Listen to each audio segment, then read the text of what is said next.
revenir au réseau, au-delà aussi du fait qu'on se regroupe et chacun peut donner ses idées.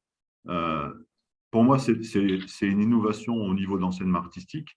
Et comme j'en parlais lors de notre réunion la semaine dernière, euh, je trouve que ce sera important vis-à-vis des applications. Il y a deux choses qui m'intéressent, moi, en tant que directeur. C'est parce que je me mets à la place des autres directeurs, des profs, même Oui. des usagers qui n'ont pas fait cette recherche. Mm. Et le label, hein, quand on est un label Art Connect pour certaines applications, parce qu'on sait qu'elles fonctionnent dans tel domaine, je pense que ça serait vraiment intéressant. Beaucoup de directions, beaucoup de profs qui n'y vont pas parce que ont peur de cette recherche comme ça qui est vraiment très vaste. Et si le réseau est un petit peu connu, ça peut déjà les rassurer. Mm. De dire, eh ben, on sait bien comment ça marche. Hein. Si, il y a beaucoup de conservatoires qui sont intéressés, qui valident les choix, au bout d'un moment, ça fera boule de neige. Bah, Pour moi, ça ne remplace jamais le cours en direct et puis surtout le jeu en direct, bien oui, sûr. Mais c'est toujours des plus, voilà, euh, oui. vraiment des plus pédagogiques qui font qu'on peut aussi adapter une pédagogie à l'élève sur des points vraiment problématiques. Et par exemple, concrètement, au niveau des adaptations, est-ce que vous avez vu des améliorations dans les pratiques, dans votre structure, au niveau de la pédagogie, de l'organisation des cours, avec vos outils Alors, quel c'est effet vrai ça que a eu? il y a 10 ans de ça, bon, j'avais présenté quelques applications à l'ensemble des profs. Euh, et puis, c'est toujours très, très long, ça. Faut pas se dire, bah, tiens, je viens. C'est comme lorsqu'on fait une formation. On sort de la formation, on est plein de bonne volonté, et puis après, la routine revient. Et des fois, on oublie un petit peu ce qu'on a Ouais. fait. Là, c'est pareil, les profs, j'aurais fait voir les applications. Donc, au début, c'est vrai que certains profs étaient intéressés. Je vais avouer que avant que certains profs me disent, bon, ben voilà, je vais utiliser des tablettes avec mes élèves, ça a peut-être mis 2 ou 3 ans. Ouais. Et puis après, il y a eu une habitude jusqu'à il y a 4-5 ans où on s'est entendu avec certains collègues pour dire, bon, ben, on prend un abonnement, par exemple pour Meludia, pour tel élève, pour ces élèves de tel niveau, on prend un abonnement pour Meludia. Donc ça maintenant, on a pris ces habitudes-là pour certains niveaux, surtout en formation musicale. Et puis ensuite, il y a des applications qui ont servi beaucoup dans cette période de Covid ou avec les cours Oui. à distance et des choses comme ça. Donc là, là, vraiment, les profs ont pris conscience de l'apport que ça pouvait avoir. Mm. Mais la contrepartie de ça, c'est que c'était des moments tellement difficiles que le retour à la normale a Oui, tellement bien fait de bien sûr. aussi qu'on Ouais. a un petit peu oublié Ouais. les outils.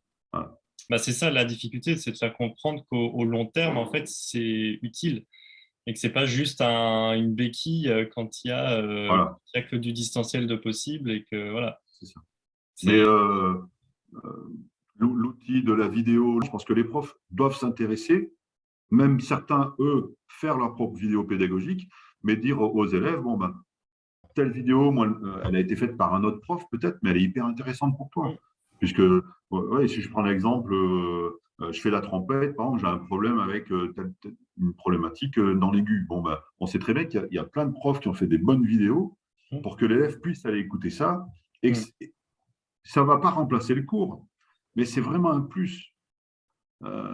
C'est un plus pour lui. Pour la semaine, on a cette problématique-là, c'est que l'élève, on le voit une fois, 2 fois par semaine maximum.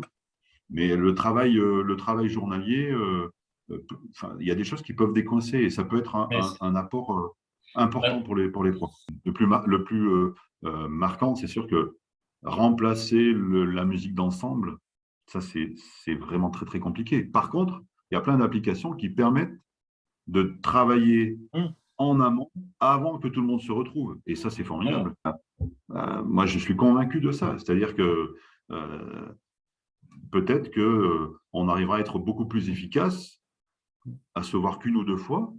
Là, Mm. je mets un peu le pavé dans la mare, mais si on utilise des applications qui permettent à l'élève de bien comprendre le, le morceau qu'il doit jouer, quel est son rôle dans le morceau, s'habituer à l'écoute des autres, alors que habituellement, c'était 1 fois par semaine, ou Bah bien oui, dans une session. Bon, mais c'est plein de choses comme ça qui peuvent aider à l'apprentissage et qui peuvent être bien plus efficaces.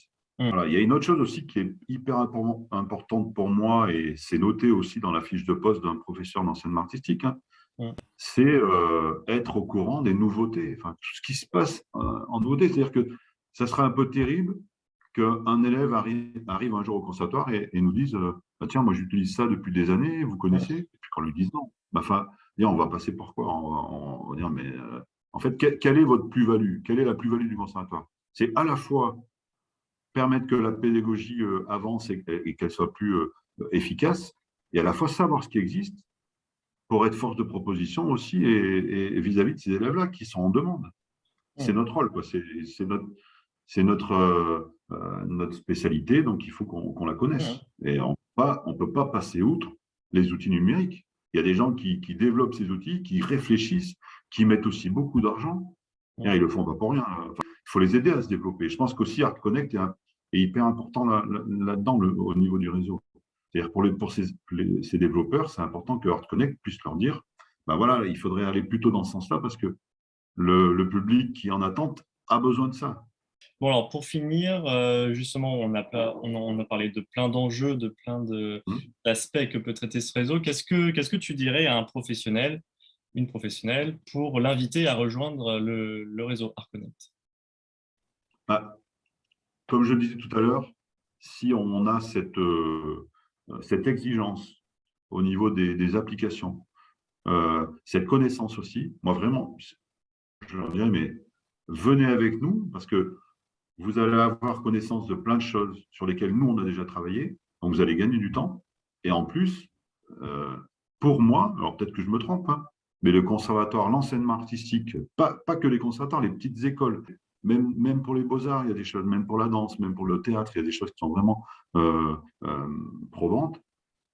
Et je pense que le conservatoire, euh, qui n'a pas ces connaissances-là, va être has-been par rapport aux, aux utilisateurs. Non, mais Ah c'est oui. impossible. Mm. Pour moi, c'est impossible. Euh, et à la fois dans la musique plus traditionnelle, classique, mais même et dans les musiques actuelles, alors là, c'est encore bien plus embêtant. Euh, Ah oui. si on ne connaît pas tous ces outils-là dans les musiques actuelles, je ne vois pas comment on peut attirer des ados de 12-13 ans qui vont rechercher par eux-mêmes et qui connaissent tellement de choses. Ah, bien Ça sûr. me paraît impensable. Ça Mm. me paraît impensable. Voilà, donc ça fait partie de notre métier, en fait. Voilà. Mm. Euh, si on ne fait pas ça, pour moi, c'est une faute professionnelle parce que ça met en péril l'établissement. C'est pour ça que c'est important que le réseau ait cette reconnaissance.